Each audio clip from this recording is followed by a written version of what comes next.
ஆட்சி தருவன்னு சொல்றாரு. ஆமா, பல ஆண்டுகள் அவரோட பணியாற்றி இருக்கீங்க. ஆமா. சினிமால உண்மையா இருந்திருக்காரா விஜய்? சினிமா துறைக்கு உண்மையா இருந்திருக்காரா? சார், சினிமா துறைக்கு உண்மையா இருந்தா அது நான் அவர் கூட இருந்தவன், அதுக்கு நான் பதில் சொல்ல முடியாது. ஆனால் சினிமா வேறு, அரசியல் வேறு. அதான் சொல்றேன், நிலவு கொஞ்ச நாள் தான் சார் இருக்க முடியும். ஆனால் சூரியன் என்றும் இருக்கும். சூரியனுடைய இது அது வந்து அதனுடைய பிரகாசம் மக்களுடைய உடம்புக்கு ரொம்ப நல்லது. அதனால தான் நான் சூரியன் பக்கம் வந்திருக்கேன். அங்க எப்படி இருந்தாலும் நிலவு அமாவாசை ஆகும் ஒரு நாள். அதே மாதிரி தான் அமாவாசைகள் நிறைய பேர் வர்றாங்க. நல்லவர்களுக்கு இங்க வழி இருக்காது, நல்லவர்களை வாழ விட மாட்டாருங்கிற எண்ணத்துல அவர் நல்ல சிறப்பா செய்தா எனக்கு சந்தோஷம் தான் சார்.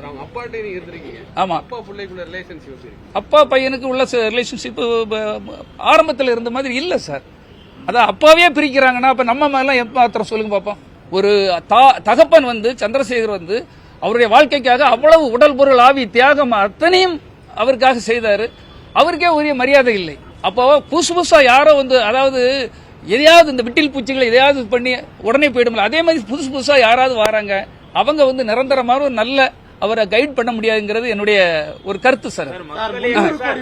சம்பளத்தை விட்டுட்டு நான் வரேன்னு விஜய் வந்து பேசுறாரு. புலி படத்துக்கு நீங்க எவ்வளவு சார் சம்பளம் கொடுத்தீங்க? இல்ல, அந்த சம்பளத்தை பத்தி எல்லாம் நம்ம பேச முடியாது, நடந்து முடிஞ்ச கதை சார்.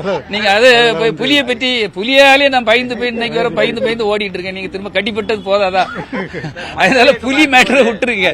இன்னைக்கு நான் வந்து அவ்வளவு ரைடு என்ன அந்த பிரச்சனையை தீர்க்க முடியல. எனக்கா ரைடு வந்து நான் ஒரு சாதாரண ஒரு PRO சார், ஒரு பத்திரிகையாளர்.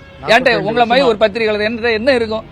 ஆனா நான் அதனால மாட்டப்பட்டேன், வஞ்சகர்களால் மாட்டப்பட்டேன். கூட இருந்தவங்க போட்டு விட்டுருக்கான். அதாவது அவர் கூட இருந்த ஒரு 8 பேர் என்னுடைய இடத்துக்கு வரக்கு ஆசைப்படுறாங்க.